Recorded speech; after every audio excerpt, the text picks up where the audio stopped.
ഭയങ്കര ടേസ്റ്റി ആയിട്ടുള്ള കുട്ടികൾക്കൊക്കെ ഒരുപാട് ഇഷ്ടമാണ് ഒരു ഡോണറ്റിൻ്റെ റെസിപ്പിയാണിത്. അപ്പോൾ ഈ ഡോണറ്റിൻ്റെ പേരാണ് ക്രീം ബ്രൂളി ഡോണറ്റ്. നല്ല ചോക്ലേറ്റ് ഫില്ലിങ്ങോട് കൂടിയിട്ടുള്ള ഈ ഡോണറ്റിൻ്റെ റെസിപ്പി കാണുന്നതിന് മുന്നായിട്ട് ചാനൽ ഇതുവരെ സബ്സ്ക്രൈബ് ചെയ്യാത്തവർ ഒന്ന് സബ്സ്ക്രൈബ് കൂടി ചെയ്യണേ. അപ്പോൾ നമുക്ക് ഈ ഒരു ഡോണറ്റ് ഉണ്ടാക്കിയെടുക്കാനായിട്ട് ആദ്യം തന്നെ വലിയൊരു പാത്രത്തിലേക്ക് 1.5 ടീസ്പൂൺ ഇൻസ്റ്റൻറ്റ് ഈസ്റ്റ് ചേർത്ത് കൊടുക്കാം. അതിനുശേഷം ഇതിലേക്ക് 2 ടേബിൾ സ്പൂൺ പഞ്ചസാര കൂടി ചേർത്ത് കൊടുക്കാം.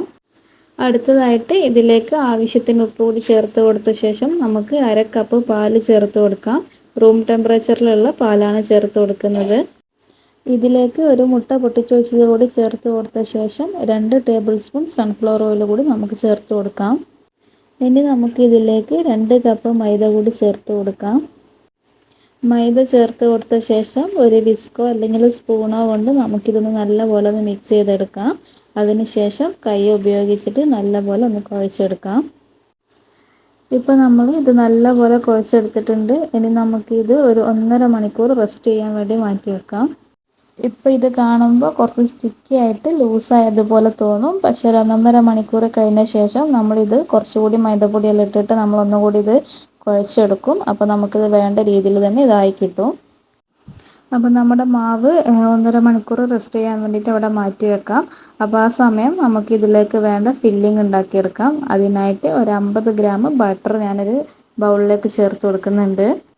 ഈ ബട്ടർ നമുക്കൊരു വിസ്ക് ഉപയോഗിച്ചിട്ട് നല്ലതുപോലെ ഒന്ന് മിക്സ് ചെയ്തെടുക്കാം. നല്ല രീതിയിലൊന്ന് ബീറ്റ് ചെയ്തെടുക്കണം.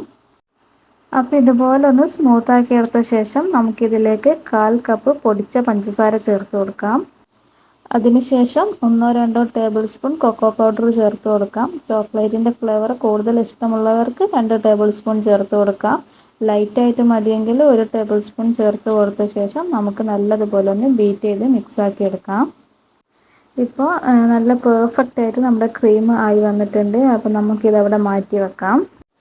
ഇനി നമുക്ക് ഇതിലേക്ക് കുറച്ച് ഷുഗർ ഒന്ന് കാരമലൈസ് ചെയ്തെടുക്കണം. അപ്പോൾ അതിനായിട്ട് 1/2 കപ്പ് പഞ്ചസാര ഒരു പാനിലേക്ക് ഇട്ട് കൊടുക്കാം. അതിനുശേഷം പഞ്ചസാര ഇതുപോലൊന്ന് സ്പ്രെഡ് ചെയ്ത് കൊടുത്തിട്ട് നമുക്കൊരു ലോ ഫ്ലെയിമിൽ വെച്ചിട്ട് അതിങ്ങനെ അലിഞ്ഞ് വരുന്നത് വരെയും വെയിറ്റ് ചെയ്യാം. ഫ്ലെയിം കൂട്ടി വെച്ചിട്ട് പഞ്ചസാര ഉരുക്കിയെടുക്കരുത്. അങ്ങനെ വരുമ്പോൾ പഞ്ചസാര പെട്ടെന്ന് കരിഞ്ഞു പോകും. ലോ ഫ്ലെയിമിൽ വെച്ചിട്ട് വേണം ചെയ്തെടുക്കാനായിട്ട്. അപ്പോൾ നമ്മൾ ലോ ഫ്ലെയിമിൽ ഇതുപോലെ വെച്ച് കൊടുത്താൽ പഞ്ചസാര താനേ ഉരുകി വന്നോളും. ഇടയ്ക്കൊന്ന് ഇളക്കി കൊടുത്താൽ മതി.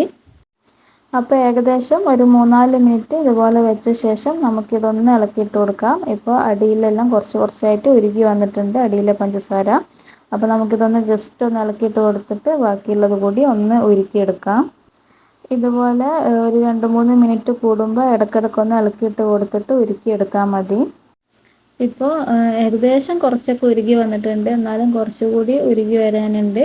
അപ്പോൾ കുറച്ച് പഞ്ചസാരയെല്ലാം നല്ല കളറ് മാറി ബ്രൗൺ കളറായി വരുന്നുണ്ട്. ഫ്ലെയിം ഒരിക്കലും കൂട്ടി വെക്കരുത്. ലോ ഫ്ലെയിമിൽ വെച്ച് തന്നെ ഇത് ചെയ്തെടുക്കാം. ഈ ഒരു പരുവത്തിലായി കഴിഞ്ഞാൽ നമുക്കിതിലേക്ക് വെള്ളം ചേർത്ത് കൊടുക്കണം.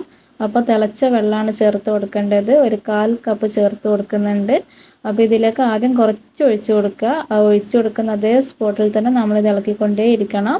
കുറച്ച് ഒഴിച്ച് കൊടുത്തിട്ട് ആവിയൊക്കെ ഒന്ന് പോയ ശേഷം നമുക്ക് ബാക്കിയുള്ളതും കൂടി ഒഴിച്ച് കൊടുക്കാം. നമ്മൾ വെള്ളം ഒഴിച്ച് കൊടുക്കുന്ന സമയത്ത് ഷുഗർ ഒന്ന് കട്ട പിടിച്ചിട്ടുണ്ടാവും. അപ്പോൾ അത് നല്ലപോലെ ഒന്ന് തിളപ്പിച്ചിട്ട് നല്ല രീതിക്ക് ഇളക്കി കൊടുത്താൽ അത് അലിഞ്ഞ് കിട്ടും. കട്ടകളെല്ലാം അലിഞ്ഞ ശേഷം നമുക്ക് ഫ്ലെയിം ഓഫ് ചെയ്തിട്ട് നമുക്കിതവിടെ മാറ്റി വെക്കാം. ഇപ്പോൾ 1.5 മണിക്കൂർ കഴിഞ്ഞിട്ടുണ്ട്. നമ്മുടെ മാവൊക്കെ നല്ലതുപോലെ പൊങ്ങി വന്നിട്ടുണ്ട്. ഡബിൾ സൈസായിട്ട് നല്ല രീതിക്ക് പൊങ്ങി സോഫ്റ്റായി വന്നിട്ടുണ്ട്. ഇനി നമുക്ക് ഈ മാവ് ഒന്നുകൂടി ചെറുതായിട്ടൊന്ന് കുഴച്ചെടുക്കണം. അപ്പോൾ അതിനായിട്ട് കൗണ്ടർ ടോപ്പിൽ കുറച്ച് മൈദ ഇട്ട ശേഷം നമുക്ക് ഈ മാവ് ഒന്ന് കുഴച്ചെടുക്കാം. ഒരുപാട് ബലം കൊടുത്തിട്ട് കുഴച്ചെടുക്കണ്ട. പക്ഷേ ആ പൊടി മൈദപ്പൊടി ഒന്ന് ഇട്ടിട്ട് ഒന്ന് കവർ ചെയ്തെടുത്തിട്ട് ഇതിൻ്റെ ഒട്ടലൊക്കെ ഒന്ന് മാറി കിട്ടാൻ വേണ്ടിയിട്ടാണ്. അപ്പോൾ നമുക്ക് അതുപോലെ ഒന്ന് ചെയ്തെടുക്കാം. അപ്പോൾ കൗണ്ടർ ടോപ്പിൽ കുറച്ച് മൈദപ്പൊടി ഇട്ട ശേഷം നമ്മുടെ മാവ് ഇതിലേക്ക് ഇട്ട് കൊടുത്തിട്ട് ഒന്ന് റോൾ ചെയ്തെടുക്കണം. ഒരുപാട് വീണ്ടും ബലം കൊടുത്ത് പരത്തേണ്ട ആവശ്യമേ ഇല്ല. നമുക്ക് ജസ്റ്റ് ഇതൊന്ന് ജസ്റ്റ് ഒന്ന് കുഴച്ചെടുത്താൽ മാത്രം മതി. ഇനി നമുക്ക് ഇതൊന്ന് പരത്തിയെടുക്കണം. അപ്പോൾ അതിനായിട്ട് കുറച്ചുകൂടി മൈദപ്പൊടി ഇട്ട് കൊടുത്ത ശേഷം നമുക്കിത് പരത്തിയെടുക്കാം. ഒരുപാട് കട്ടിയാവാതെ വേണം പരത്തിയെടുക്കാനായിട്ട്. പരത്തി എടുക്കുമ്പോൾ ഒട്ടി പിടിക്കുന്നുണ്ടെങ്കിൽ കുറച്ച് കുറച്ച് മൈദപ്പൊടി ഇട്ട് കൊടുത്തിട്ട് പരത്തി എടുത്താൽ മതി. ഒരുപാട് ബലം കൊടുത്ത് പരത്തി എടുക്കുകയും ചെയ്യരുത്. നമ്മളിത് ആദ്യമേ ടൈറ്റാക്കി കുഴച്ചെടുത്ത് കഴിഞ്ഞാൽ നമ്മൾ ഉദ്ദേശിക്കുന്ന രീതിയിൽ നമുക്കിത് കുക്ക് ചെയ്തെടുക്കുമ്പോൾ ഇതായില്ല. അതുകൊണ്ടാണ് നമ്മളിതിങ്ങനെ കുറച്ച് ലൂസായിട്ട് തന്നെ ഇത് കുഴച്ചെടുക്കുന്നത്. ഇനി നമുക്ക് ഇതൊക്കെ ഒന്ന് കട്ട് ചെയ്തെടുക്കണം. അപ്പോൾ അതിനായിട്ട് ഇതുപോലെ ഷാർപ്പായിട്ടുള്ള എന്തെങ്കിലും കൊണ്ട് ഒന്ന് കട്ട് ചെയ്തെടുക്കാം. ഇപ്പോൾ നമ്മൾ കട്ട് ചെയ്തെടുത്തിട്ടുണ്ട്. അപ്പോൾ ഇനി ഈ ബാക്കി വരുന്ന മാവ് ഒന്നുകൂടി പരത്തി എടുത്തിട്ട് നമുക്ക് വീണ്ടും കട്ട് ചെയ്തെടുക്കണം. അതേപോലെ തന്നെ ഈ കട്ട് ചെയ്ത് വെച്ച സാധനങ്ങൾ നമുക്ക് വേറൊരു പ്ലേറ്റിലോട്ട് മാറ്റി വെക്കാം. ഭയങ്കര സോഫ്റ്റ് ആയിട്ടാണ് ഉണ്ടാവുക. അപ്പോൾ എടുക്കുമ്പോഴെല്ലാം വളരെ ശ്രദ്ധിച്ച് വേണം എടുക്കാനായിട്ട്. പിന്നെ ഈ ഒരു തിക്നെസ്സിൽ വേണം നമ്മളിത് കട്ട് ചെയ്തെടുക്കാനായിട്ട്. ബാക്കിയുള്ള മാവ് ഒന്നുകൂടി കുഴച്ചിട്ട് നമുക്കൊന്ന് പരത്തിയെടുത്ത ശേഷം ഇതേപോലെ കട്ട് ചെയ്തെടുക്കാം. ഇപ്പോൾ നമ്മൾ എല്ലാ മാവും പരത്തിയെടുത്തിട്ട് ഫുള്ളായിട്ട് കട്ട് ചെയ്തെടുത്തിട്ടുണ്ട്. അപ്പോൾ ഞാൻ പ്ലേറ്റിൽ കുറച്ച് മൈദപ്പൊടി ഇട്ട് കൊടുത്ത ശേഷമാണ് നമ്മൾ കട്ട് ചെയ്ത് വെച്ച സാധനം മാറ്റി വെച്ചിരിക്കുന്നത്. ഇല്ലെങ്കിൽ ഒട്ടിപ്പിടിക്കണ്ടെന്ന് വിചാരിച്ചിട്ടാണ്. അപ്പോൾ ഒരു 12 എണ്ണം നമുക്ക് ഈ പറഞ്ഞ അളവിൽ ഉണ്ടാക്കിയെടുക്കാൻ പറ്റും. ഇനി നമുക്ക് ഈ ഡോണട്ടുകളൊക്കെ ഒന്ന് ഫ്രൈ ചെയ്തെടുക്കണം. അപ്പോൾ അതിനായിട്ട് സൺഫ്ലവർ ഓയിലാണ് എടുത്തിരിക്കുന്നത്. അപ്പോൾ എണ്ണ നല്ലപോലെ ചൂടായ ശേഷം മീഡിയം ഫ്ലെയിമിൽ വെച്ച് കൊടുക്കാം. എന്നിട്ട് നമുക്ക് ഓരോന്നായിട്ട് ഇട്ട് കൊടുത്തിട്ട് ഫ്രൈ ചെയ്തെടുക്കാം. മീഡിയം ഫ്ലെയിമിൽ വെച്ചിട്ട് 2 മിനിറ്റ് 2 സൈഡും ഫ്രൈ ചെയ്തെടുക്കാം. പെട്ടെന്ന് തന്നെ ഇത് ഫ്രൈ ആയി കിട്ടും. അതേപോലെ തന്നെ ഉള്ളൊക്കെ നല്ലതുപോലെ വെന്തും കിട്ടും. അപ്പോൾ ഇതേപോലെ തിരിച്ചും മറിച്ചൊക്കെ ഇട്ടിട്ട് നമുക്കിതൊന്ന് ഫ്രൈ ചെയ്തെടുക്കാം. ഇതുപോലെ ബാക്കിയുള്ള ഡോണട്ട് കൂടി നമുക്ക് ഫ്രൈ ചെയ്തെടുക്കാം. ഇപ്പോൾ നമ്മൾ എല്ലാ ഡോണട്ടും ഫ്രൈ ചെയ്തെടുത്തിട്ടുണ്ട്. നല്ല സോഫ്റ്റ് ആയിട്ട് തന്നെയാണുള്ളത്. അപ്പോൾ നമുക്കിനി ഇതിലേക്ക് നമ്മൾ നേരത്തെ തയ്യാറാക്കി വെച്ച ചോക്ലേറ്റിൻ്റെ ഫില്ലിങ് ഇൻജെക്റ്റ് ചെയ്ത് കൊടുക്കണം. അപ്പോൾ അതിനായിട്ട് ഇതേപോലെ എന്തെങ്കിലും ഒരു കൂർത്ത സാധനം വെച്ചിട്ട് നമുക്കിതൊന്ന് ഹോളിട്ട് കൊടുക്കാം. അതിനുശേഷം നമ്മൾ നേരത്തെ തയ്യാറാക്കിയ ക്രീം ഒരു പൈപ്പിംഗ് ബാഗിലേക്ക് മാറ്റിയതാണ്. അപ്പോൾ നമുക്ക് ഇതിൻ്റെ ഉള്ളിലേക്കായിട്ട് ഈ ക്രീം ഒന്ന് ഫില്ല് ചെയ്ത് കൊടുക്കാം. ഇനി പൈപ്പിംഗ് ബാഗ് ഇല്ലാത്തവരാണെങ്കിൽ ഓയിലിൻ്റെയോ വെളിച്ചെണ്ണയുടെ ഒക്കെ പാക്കറ്റിലേക്ക് ഈ ക്രീം ഇട്ട് കൊടുത്തിട്ട് ഇതേപോലെ ഒന്ന് ഫില്ല് ചെയ്തെടുത്താൽ മതി.